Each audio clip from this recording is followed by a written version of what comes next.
지난 주간이 총회 순교자 기념 주일이었습니다.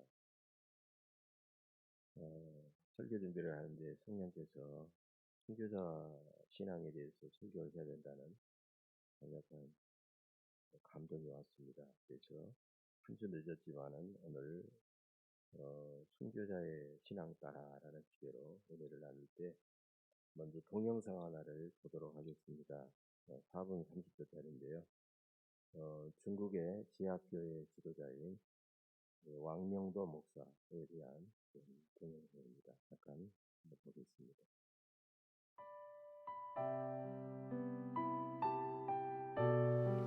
중국 모택동 시절에 중국 지하교회 지도자였던 왕명도 목사님이라고 계십니다. 중국 공안 당국이 왕명도 목사님을 체포해서 고문을 하기 시작했어요. 예수님을 부인하라. 죽여버릴 수도 있지만, 그러나 중국 당국은 이 왕명도 목사가 예수님을 부인하면, 그러면 중국 지하교회 성도들은 그건 더 이상 손대지 않아도 그들은 그들의 믿음을 버릴 거라고 생각했습니다. 그래서 진짜 잔인하고 끔찍한 고문을 계속했습니다. 왕명도 목사가 견딜 수가 없어서 예수님을 부인하였습니다. 예수님을 부인하겠다고 그랬어요. 그리고 풀려났습니다. 풀려나고 난 다음에 왕명도 목사에게 더 큰 고통이 왔어요. 끊어지지 않는 두통으로 인하여 견딜 수가 없었습니다. 왕명도 목사님이 그때 깨달았어요. 주님이 나를 버리지 않았구나. 나는 예수님을 부인했지만 주님은 나를 버리지 않았구나. 주님이 나를 버리지 않았으니 내게 이런 고통이 있는 거지. 그가 버리지 않으신 주님의 은혜에 너무너무 마음의 감동을 받고 진짜 회개를 했어요. 그리고 목에 큰 간판을 목에다 걸었습니다. 거기에 나는 베드로입니다. 그렇게 썼어요. 그리고는 길거리를 돌아다닙니다. 주님은 나를 사랑하셨는데 나는 주님을 배신했습니다. 나는 베드로입니다. 울면서 통곡하면서 북경 거리를 그 큰 간판을 목에 걸고 돌아다니면서 그가 공개 자백을 했습니다. 중국 공안 당국이 그를 다시 붙잡아서 19년 동안 정말 지긋지긋한 무서운 감옥 생활과 고문을 당하며 살았습니다. 이 소식이 중국 지하교회에 알려졌어요. 중국 지하교회 성도들이 이 왕명도 목사님의 그 이야기를 듣고 그들이 다 심령에 엄청난 힘을 얻었습니다. 주님이 지금 중국 교회를 버리지 않으셨구나 하는 것을 알았어요. 그들은 놀라운 위로를 받았고 어떤 어려움 중에도 믿음을 지킬 힘을 얻었어요. 그 왕명도 목사님을 뒤이어서 중국 지하교회 지도자들이 굳건하게 일어서기 시작했습니다. 19년 중국 감옥 생활을 끝내고 그리고 풀려나던 날 사람들이 왕명도 목사님에게 어떻게 그 감옥 생활을 견뎠냐고 물었어요. 나이도 이미 많이 들었고 손가락 마디마디가 다 뒤틀려 있고 그 사모님은 앞을 보지 못하는 지경이 되어서 있는 그 처지에서 왕명도 목사님은 대답하시기 전에 찬송을 부르고 싶다고 그랬어요. 그리고 찬송을 불렀습니다. 나의 갈 길 다가도록 예수 인도하시니 내 주 안에 있는 긍휼 어찌 의심하리요. 믿음으로 사는 자는 하늘 위로 받겠네. 무슨 일을 만나든지 만사형통하리라. 무슨 일을 만나든지 만사형통하리라. 빛이 나는 얼굴로 이 찬송을 부르고 그리고 말했습니다. 저는 감옥에 있는 동안 이 찬송을 잊은 적이 없었습니다. 그리고 이 찬송의 가사처럼 하늘의 위로가 주님의 위로가 저에게 있었기 때문에 19년 동안 저는 아주 행복했습니다. 참으로 두려운 순간에 예수님이 생각나니까 주님을 바라보아지게 되니까 그러니까 왕명도 목사님은 사는 길로 걸어갈 수 있었어요. 자기도 살고 중국 교회도 사는 길로 걸어갈 수 있었어요. 하나님은 아주 연약한 한 인간을 통하여 하나님의 영광을 드러내실 수가 있었어요. 여러분, 예수님을 정말 생각할 수 있다는 것, 이거 얼마나 놀라운 일인지 모릅니다. 주님이 항상 바라보아지면 당연히 의롭게 살고자 하는 마음 일어나게 되어 있습니다.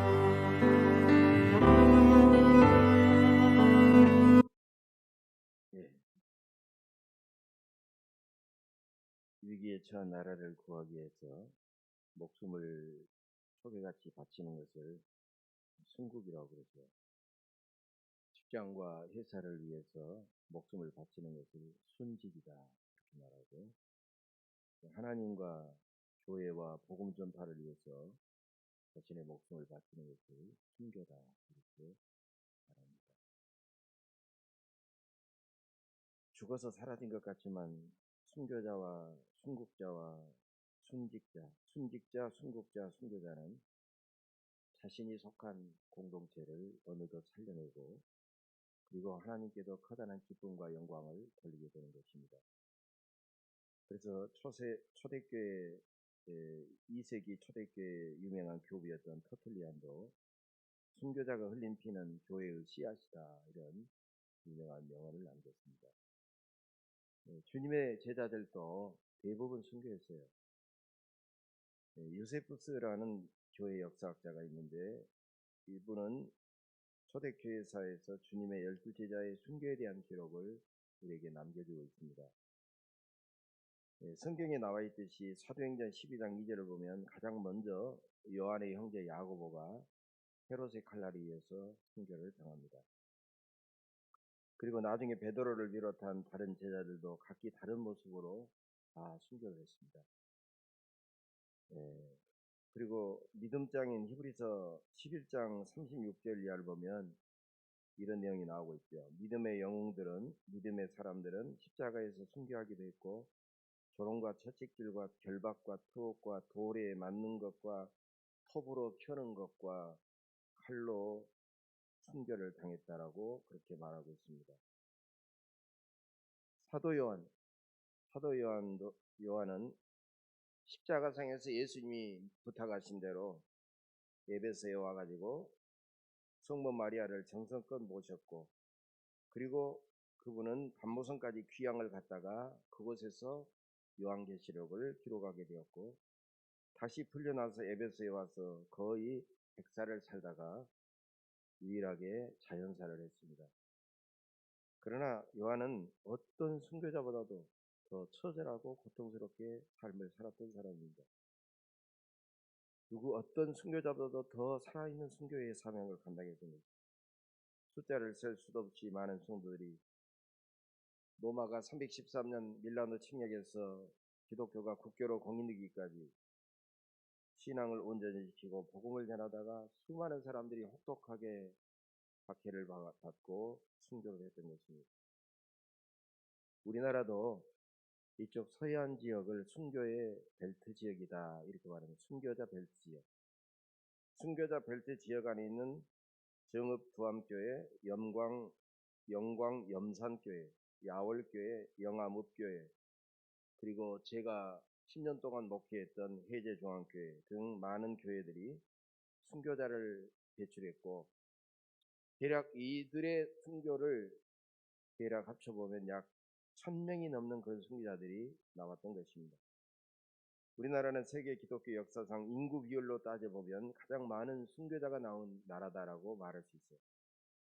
주님은 요한복음 15장 17절에서 이렇게 말씀하셨습니다. 너희가 세상에 속하였으면 세상이 자기의 것을 사랑할 것이나 너희는 세상에 속한 자가 아니요 도리어 내가 너희를 세상에서 택하였기 때문에 세상이 너희를 미워하느니라 이렇게 말하고 있습니다. 즉 어둠의 권세에 매인 사람들은 우리가 자기들 사람이 아니기 때문에, 주님께서 택하신 사람들이기 때문에 자연히 우리를 미워하고 박해하고 순교까지 하게 된다는 것입니다. 순교를 크게 둘로 나눌 수가 있어요. 먼저 신앙을 지키고 주님을 전하다가 최종적으로 목숨까지 바쳐버린 순교가 있고, 신앙을 지키고 주님을 전하기 위해서 극심한 박해를 평생 동안 견디어낸 그런 살아있는 순교, 삶의 순교자도 있을 수가 있습니다. 지금 우리나라에는 예수를 믿는다는 이유로 잡아다가 박해를 하는 그런 일은 없어요. 신앙의 자유가 있기 때문에. 그런 순교는 없지만 우리는 거룩한 순교자들이 보여진 거룩한 순교의 신앙을 지켜내기 위해서 그들의 믿음의 본을 따라 순교자들의 신앙을 따라 믿음으로 담대하게 살아야 될 줄로 믿습니다. 순교신앙, 다시 말하면 순교자의 신앙을 따라서 산다는 것은 과연 어떤 의미가 있을까요? 첫째로 순교신앙은 자기를 끊임없이 부인하는 신앙입니다. 주님은 마태복음 16장 24절에서 이렇게 말씀하셨습니다. 누구든지 나를 따라오려거든 자기를 부인하고 자기 십자가를 지고 나를 따를 것입니다. 순교신앙은 자기를 부인하는 데서부터 시작합니다. 자기 부인은 뭐냐? 자기 부인은 모든 것의 중심은 자기가 아니라 바로 주님께 있다는 것이고 기꺼이 자기 생각을 내려놓고 주님의 생각을 따라가는 것입니다. 프랑스 실존주의 철학자 사르트르는 1946년에 실존주의는 휴머니즘이다라는 그런 책을 썼습니다. 실존주의가 무엇인가를 우리에게 보여주는 유명한 책이죠. 사르트르는 이 책에서 인간은 자유로운 주체자이며 어떠한 기존의 본질과 가치에도 결코 의존하지 않는다라는 그런 명제를 썼어요. 그러면서 휴머니즘, 즉 인본주의를 강하게 주창했습니다. 인본주의는 사람이 모든 가치의 중심이라고 생각하기 때문에 하나님이 우리의 절대 주인이시다라는 하나님의 절대 주권을 믿는 기독교 신앙을 자연히 부정하게 되는 것입니다. 기독교 안에도 인본주의를 따르는 신앙이 있어요. 기복주의입니다. 어떻게 하든지 하나님을 믿어서 내가 잘되고 복을 받아야 되겠다는 기복주의. 그리고 요즘에는 번영신학, 번영복음이라는 것이 나와 있습니다. 이것은 우리가 어떻게 하든지 하나님을 잘 믿어서 물질적으로 풍요롭게 잘 사는 것이 하나님의 뜻이고 축복이라는 그런 내용을 강조합니다. 우리가 예수를 믿어서 하나님께서 크게 복을 주셔서 잘 사는 것은 자연스럽게 따라오는 결과인데 기복주의와 번영신앙은 어떻게 하든지 인간은 고난을 회피하고 물질적인 축복과 세상에서 성공하는 것만을 강조하기 때문에 결코 건강한 신앙이나 건강한 신학이 될 수가 없다는 것입니다. 기복주의와 번영신학에서는 자기가 주인이고 하나님은 주인이 아닙니다. 기복주의 신앙과 번영신학에서는 하나님의 능력을 잠시 빌려서 자기가 잘 되고 성공하는 것을 이루는 것뿐입니다. 기복주의 신앙과 번영신학은 탐심에 물든 우상 숭배와 같습니다. 참된 신앙은 철저하게 자기를 먼저 부인하고 자기 주님께서 지어주신 자기 십자가를 지고 주님을 따르다가 죽음까지 결단하는 신앙이 참된 신앙이라는 것입니다. 두 번째로 순교신앙은 하나님만 섬기겠다는 신앙 고백을 목숨까지 바쳐서 지켜내는 신앙이 바로 순교신앙입니다. 바벨론의 포로로 끌려간 다니엘과 그의 세 친구 사드락과 메삭과 아벳느고는 느부갓네살 왕이 세운 거대한 금신상 앞에 엎드려 절하도록 강요를 받았습니다. 만약 너희가 이 금신상 앞에 절하지 아니하면 무서운 풀무불에 던져 넣겠다고 위험했지만 사드락과 메삭과 아벳느고는 다니엘서 3장 15절에 보면 그는 왕 앞에서 이렇게 담대하게 말합니다. 왕이여, 우리가 섬기는 하나님이 우리를 맹렬히 타는 풀무불 가운데서도 능히 건져내시겠고 왕의 손에서도 건져내시리이다. 그렇게 하지 아니하실지라도 왕이여, 왕이 세우신 금 시상객에 절하지도 아니할 줄 아옵소서. 그래서 그들은 맹렬히 타는 풀무불에 던져졌지만 하나님은 천사들을 보내어 그들의 머리털 하나 다치지 않도록 보호해 주셨던 것입니다. 이처럼 순교신앙은 지금 당장 죽을지라도 나는 끝까지 하나님 한 분만 섬기겠다는 절대 신앙이라는 겁니다. 세상의 포악한 권력과 세력은 육신의 목숨만 잠깐 건드릴 뿐 그들의 영혼은 도저히 절대로 건드릴 수가 없습니다. 오직 살아계신 창조주 하나님, 인생의 생사화복을 주관하시는 하나님만이 육신과 영혼을 멸하실 수도 있고 구원하실 수도 있다는 것입니다. 그러므로 참된 순교신앙은 오직 하나님 한 분만을 끝까지 목숨을 바쳐 섬기겠다는 그 귀한 고백을 마지막까지 지켜내는 그런 절대 신앙이라는 것입니다. 세 번째로 순교신앙은 목숨을 바쳐 주님의 복음을 전하는 신앙입니다. 부활하신 주님은 승천하시면서 사도행전 1장 8절에서 우리에게 말씀하셨습니다. 오직 성령이 너희에게 임하시면 너희가 권능을 받고 예루살렘과 온 유대와 사마리아와 땅끝까지 이르러 내 증인이 되리라 하시니라. 여러분, 여기서 증인이라는 말은 마르토스, 헬라어 마르토스, 바로 순교자라는 뜻입니다. 우리가 성령이 임하시게 되면 성령의 권능을 받게 됨으로써 우리는 순교할 만큼 복음을 전하고 순교할 만큼 주님의 증인이 되어 살아가야 된다는 거예요. 그래서 사도행전 20장 23절 24절을 보면 바울은 마지막으로 예루살렘으로 가기 전에 자신의 순교를 예감하고 에베소 교회 장로들에게 이렇게 고백합니다. 오직 성령이 각성해서 내게 증언하여 결박과 환난이 나를 기다린다 하시나 내가 달려갈 길과 주 예수께 받은 사명 곧 하나님의 은혜의 복음을 증언하는 일을 마치려 하면은 나의 생명조차 조금도 귀한 것으로 여기지 아니하노라. 여러분, 이 바울의 모습이 얼마나 장엄하고 거룩하고 아름답습니까? 여러분, 주님을 위해 산다고 하는 것은 우리가 단순하게 추상적이고 관념적으로 나는 주님을 위해 살아 그렇게 생각하고 사는 게 아니에요. 주님께서 십자가를 지기까지 구원하고자 했던 우리의 이웃들을 생각하며 그 이웃들에게 복음을 전해서 그 죽은 영혼을 구원해내는 것이 바로 순교신앙이라는 거예요.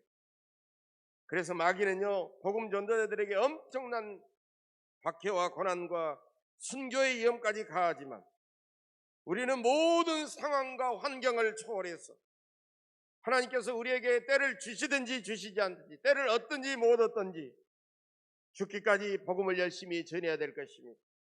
죽기까지 복음을 전하는 사람에게는 하나님께서 그 안에 성령으로 역사하셔서 지금도 놀라운 기적의 역사가 일어나고 있습니다. 이처럼 순교신앙은 죽기까지 이웃에게 주님의 복음을 열심히 전하는 것입니다. 네 번째로 순교신앙은 내 목숨을 바쳐서라도 주님을 가장 사랑한다는 신앙이에요. 주님만을 가장 사랑하겠다는 신앙입니다. 주님의 제자 베드로는 우리에게 진정한 순교신앙을 보여주고 있습니다. 베드로가 주님의 제자로 따라갔던 이유는 자신의 빈대가 물고기로 가득 채워지는 놀라운 기적을 체험했기 때문입니다. 자기중심이었습니다. 이제 3년쯤이 되자 베드로는 빌립보 가이사랴 지방에서 그 주님의 뜻과 마음을 헤아려가지고 주님에게 이대한 신앙 고백을 합니다. 주는 그리스도시요 살아계신 하나님의 아들이십니다. 여러분, 주님은 너무너무 감격하셨어요. 그리고 너의 신앙 고백 위에 내가 교회를 세우리라고 말씀하셨습니다. 그런데 베드로는 주님께서 체포시 되시던 날 밤 사람들 앞에서 저주하고 맹세하기까지 주님을 부인하고 말았습니다. 베드로의 신앙 고백은 머리와 입술에서만 나왔을 뿐 아직도 그의 가슴은 뜨겁게 주님을 사랑하지 않았기 때문입니다. 베드로는 네가 닭이 3번 울기 전에 나를 3번 부인하리라는 말씀이 생각나가지고 밭으로 나가서 어둠 속에서 그는 심히 통곡했다라고 기록되어 있습니다. 그래서 그 다음부터 베드로는 평생 동안 그의 가슴속에 배신의 상처와 아픔과 고통이 떠나질 않았습니다. 베드로는 불과 사흘 만에 부활하신 주님을 만났지만 감히 주님 앞에 떳떳이 나설 수가 없었어요. 너무나도 배신의 상처가 크고 그의 절망과 죄책감이 너무나도 컸기 때문입니다. 어찌 베드로가 주님 앞에 나갈 수가 있겠습니까? 이제 베드로는 다시 다른 제자들과 함께 디베라 바닷가에서 옛생활로 돌아가 고기를 잡고 있는데 우리 주님께서 먼저 베드로를 찾아오셨습니다. 주님께서 숯불에 떡과 생선을 구워 먹으면서 베드로를 바라보시며 말씀하셨습니다. 요한의 아들 시몬아, 네가 나를 사랑하느냐? 여러분, 이 물음에는 많은 의미가 들어있습니다. 시몬아, 나는 너의 연약함을 모두 이해하고 용서한다. 너는 한순간 너무 연약해서 나를 배신했지만 그래도 나는 너를 여전히 사랑하고 있으니 너는 이 사람들보다도 너는 나를 더 사랑하느냐? 이런 질문입니다. 그래서 주님은 베드로가 3번을 부인했기 때문에 한 번만 묻지 않고 3번이나 네가 나를 사랑하느냐라고 그렇게 물으셨어요. 베드로는 여기서 자신의 실수에도 불구하고 주님은 변함없이 자신을 사랑하신다는 사실을 깨달았어요. 그리고 주님 그렇습니다. 제가 주님을 사랑하는 줄 주님께서 아시나이다. 3번을 주님 앞에 고백하는 순간 베드로의 마음속에 있는 상처는 깨끗하게 치유가 됐어요. 그리고 베드로는 마침내 뜨겁게 120문도들과 함께 마가의 다락방에서 뜨겁게 기도하는 가운데 오순절 성령 강림 사건을 통해서 주님의 사랑의 성령으로 그의 가슴은 충만해졌습니다. 이제 베드로는 죽음을 초월한 사랑의 열정에 붙들려 가지고 부활하신 주님을 수많은 사람들 앞에 힘있게 눈물로 증거하기 시작했습니다. 그러다 베드로의 열정적인 설교를 들은 사람들은 그들의 마음이 찔리면서 회개하여 하루에 3,000명이 세례를 받는 놀라운 기적의 역사가 일어났던 것입니다. 기독교 전설에 따르면 네로 왕제는 자기가 로마시에 불을 질러놓고 로마 시민들의 여론이 자기를 향하여 좋지 않자 기독교인들을 방화범으로 누명을 씌워가지고 박해를 하게 되었고, 로마 성도들은 주님의 제자 베드로만은 절대로 죽어서는 안 된다고 베드로를 설득해서 구하게 하여 베드로를 피신시키게 되었습니다. 아피안 대로를 통해 노마를 탈출해 나오던 베드로는 아피안 대로 도상에서 노마를 향하여 들어가고 계시는 주님을 만나게 되죠. 그리고 그 주님을 향하여 이렇게 물었습니다. 주여 어디로 가시나이까? 쿠바디스 도미네. 영화로 나왔죠. 주님께서 베드로에게 말씀하십니다. 나는 네가 버리고 온 로마 교인들을 위해서 다시 죽으러 로마에 들어간다. 베드로는 깜짝 놀랐어요. 그리고 그는 다시 로마로 돌아갑니다. 그리고 베드로는 십자가에 붙들려 십자가에 매달릴 때 십자가형을 집행하는 형리에게 부탁합니다. 나는 주님을 부인했던 죄인이요, 내가 어떻게 주님처럼 십자가에 똑바로 매달려 죽을 수가 있겠어? 나를 십자가에 거꾸로 매달아 주시오. 그래서 베드로는 그렇게 십자가에서 거꾸로 매달려 순교했다라고 전설에 내려오고 있습니다. 사랑하는 여러분, 경기도 영희시에 가면 한국 선교 100주년 순교 기념관이 나옵니다. 그 순교 기념관 3층에는 우리나라에 와서 복음을 전하다가 가족을 잃고 생명을 버린 수많은 우리 순교자의 그런 이름과 사진이 쫙 걸려 있습니다. 그리고 믿음을 지키다가 순교했던 수많은 전국의 순교자들이 거기에 다 사진이 걸려 있습니다. 그런데 순교자들 사진이 다 끝나고 마지막 사진틀 하나가 딱 보이는데 그 사진틀에는 사진이 걸려 있는 것이 아니라 바로 거울이 하나 걸려 있습니다. 순교자들의 사진을 이렇게 쭉 보면서 가다가 맨 나중에 거울이 보면 거울 앞에 딱 서면 자기의 얼굴이 보이는 거예요. 여러분, 이것이 뭘 의미하는지를 여러분 알겠죠? 너는 이제 저 순교자들의 삶을, 순교자들의 그런 모습을 보고 네가 감동을 받고 너의 마음이 찔렸다면 이제부터는 네 자신이 순교의 삶을 살아라. 네 얼굴이 여기에 걸리듯이 너도 그렇게 살아라라는 그런 의미를 우리에게 주고 있다는 것입니다. 바로 당신이 이제 순교할 차례라는 뜻입니다.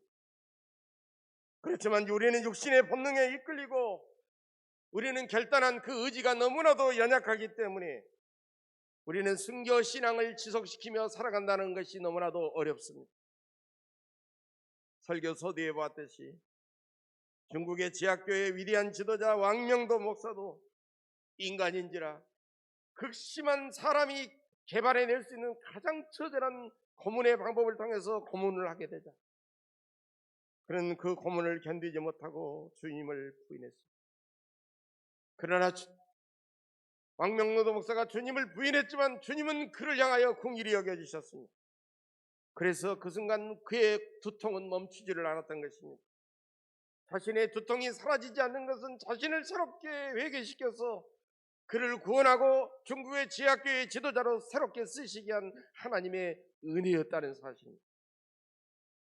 그래서 그분은 눈물로 회개하고 방금 영상에서 보던 대로 커다란 것을 여기다 달고 나는 주님을 부인했던 베드로입니다라고 다시 체포되어 가지고 19년을 그는 감옥살이를 하면서 중국에서 수많은 지하에 숨어있는 그리스도인들에게 엄청난 감동을 주게 되었고, 왕명도 목사가 감옥에 들어가기 전과 들어가기 이후에는 중국의 기독교인들이 3배, 4배 늘어나는 엄청난 부흥의 역사가 일어났던 것입니다. 순교신앙은 자기를 부인하고 주님을 끝까지 마지막까지 따라가는 신앙입니다. 순교신앙은 하나님만 섬기겠다는 신앙 고백을 자기 목숨까지 바쳐서 지켜낸 신앙입니다. 순교신앙은 생명을 바쳐 주님의 복음을 전하겠다는 신앙입니다. 순교신앙은 자기 생명을 바쳐서라도 오직 주님만을 사랑하며 살겠다는 그런 신앙인 것입니다. 그런데 우리의 삶은 어떻습니까? 때로는 코로나 바이러스가 무서워가지고 일주일에 딱 1시간 드리는 예배가 너무나도 조심스럽고, 때로는 그 예배를 내가 외면해 버린다고 하면 어떻게 우리는 순교신앙을 가졌다고 말하겠습니까? 주님은 십자가에서 자신의 모든 몸을 다 내어 바쳤는데 우리가 주님 앞에 물질 조금 드리는 것이 아까워가지고 주저한다고 하면 어찌 순교신앙을 가졌다고 하겠습니까?